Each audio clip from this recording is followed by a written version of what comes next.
ہمارے پیارے نبی حضرت محمد صلی اللہ علیہ وسلم عرب کے معزز قبیلے قریش سے تعلق رکھتے تھے۔ آپ کے والد کا نام عبداللہ تھا۔ ہمارے پیارے نبی حضرت محمد صلی اللہ علیہ وسلم 22 اپریل 571 کو مکہ میں پیدا ہوئے۔ آپ صلی اللہ علیہ وسلم کے والد آپ صلی اللہ علیہ وسلم کی ولادت سے چند ماہ قبل وفات پا گئے تھے۔ آپ صلی اللہ علیہ وسلم کے دادا حضرت عبد المطلب رضی اللہ تعالیٰ عنہ نے آپ کا نام محمد رکھا۔ عرب کے رواج کے مطابق بچوں کی پرورش کھلے ماحول میں ہوتی تھی، چنانچہ حضرت حلیمہ رضی اللہ تعالیٰ عنہا نے آپ صلی اللہ علیہ وسلم کی پرورش دیہات میں لے جا کر کی۔ آپ صلی اللہ علیہ وسلم کی عمر 4 سال ہوئی تو حضرت حلیمہ رضی اللہ تعالیٰ عنہا آپ صلی اللہ علیہ وسلم کو واپس مکہ لے آئیں۔ جب حضرت محمد صلی اللہ علیہ وسلم کی عمر 6 سال ہوئی تو آپ کی والدہ حضرت آمنہ رضی اللہ تعالیٰ عنہا کا انتقال ہو گیا۔ ہمارے پیارے نبی حضرت محمد صلی اللہ علیہ وسلم بچپن ہی سے اچھی عادات اور اعلیٰ اخلاق کے مالک تھے۔ آپ صلی اللہ علیہ وسلم کو بچپن ہی سے کھیل تماشے سے کوئی دلچسپی نہ تھی۔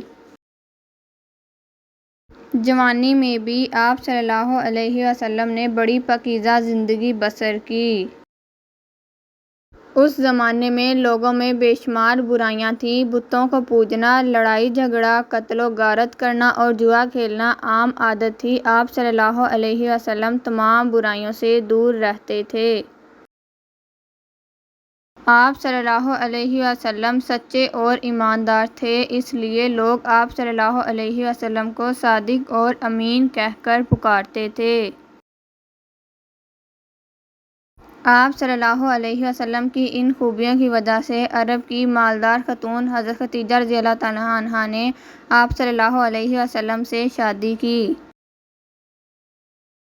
شادی کے وقت آپ صلی اللہ علیہ وسلم کی عمر 25 سال اور حضرت خدیجہ رضی اللہ تعالیٰ عنہا کی عمر 40 سال تھی۔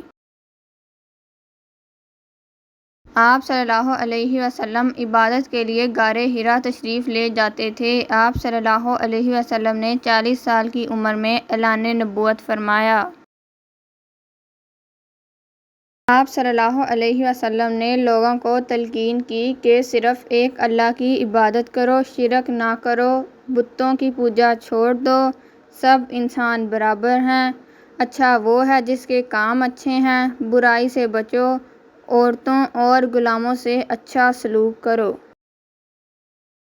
مکہ کے لوگوں کو اپنے بتوں کی مخالفت پسند نہ آئی، وہ آپ صلی اللہ علیہ وسلم کے دشمن ہو گئے اور آپ صلی اللہ علیہ وسلم پر اور آپ صلی اللہ علیہ وسلم کے ساتھیوں پر طرح طرح کے ظلم ڈھانے لگے۔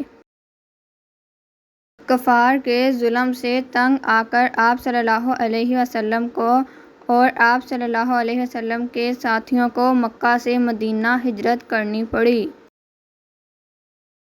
آپ صلی اللہ علیہ وسلم ثابت قدمی سے اسلام کی تبلیغ کرتے رہے۔ آخر وہ وقت آ گیا جب لوگ تیزی سے اسلام قبول کرنے لگے اور مدینے میں اسلامی حکومت قائم ہو گئی۔ آپ صلی اللہ علیہ وسلم نے اللہ کی راہ میں کئی جنگیں لڑیں، آخر کار پورے عرب میں اسلامی حکومت قائم ہو گئی۔ 10 ہجری میں آپ صلی اللہ علیہ وسلم نے حج کیا اور خطبہ حجۃ الوداع دیا۔ 12 ربیع الاول 11 ہجری کو آپ صلی اللہ علیہ وسلم کا وصال ہو گیا۔ آپ صلی اللہ علیہ وسلم کا روضہ مبارک مدینہ منورہ میں ہے۔